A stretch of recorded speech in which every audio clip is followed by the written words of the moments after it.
নমস্কার, আমি মৌমিতা। এটা আমার নতুন চ্যানেল। সত্যি বলতে বড় হওয়ার সাথে সাথে চারপাশের চেনা বন্ধু, কাছের মানুষগুলো কেমন যেন দূরে চলে যাচ্ছে। প্রিয় মানুষের সংখ্যাটাও দিন দিন কমে আসছে। মাঝে মাঝে মনে হয় নিজের মনের কথাগুলো গুছিয়ে বলার কেউ নেই। এমনকি আমি নিজেও হয়তো সবটা ঠিক মতন গুছিয়ে বলতে পারি না। তাই আজ থেকে ভাবলাম এই প্ল্যাটফর্মেই আপনাদের সাথে আমার জীবনের ছোট ছোট মুহূর্ত আর ভালো লাগাগুলো শেয়ার করব। আপনাদের মনের গহীনের কথাগুলো খুব আস্তে আস্তে করে আপনাদের জানাবো। জানি না আমার এই সাধারণ কথাগুলো আপনাদের কতটা ভালো লাগবে বা আপনারা কতটা সাড়া দেবেন, কিন্তু আপনারা যদি আমার পাশে থাকেন তবে আমি খুব খুশি হব। জানেন তো, বড় হওয়ার সাথে সাথে একা থাকার প্রবণতা বেড়ে যাচ্ছে। এখন সারাদিন কাটে ছবি এঁকে, গান গেয়ে, বই পড়ে, সেলাই করে, হাতের কাজ করে।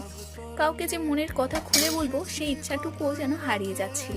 তাই ঠিক করেছি এখন থেকে আমার কিছু কিছু কথা আপনাদের বলবো। আপনারা যদি আমার সেই কথাগুলো শুনতে চান তবে আমার এই ছোট্ট চ্যানেলের সাথে যুক্ত হয়ে যান।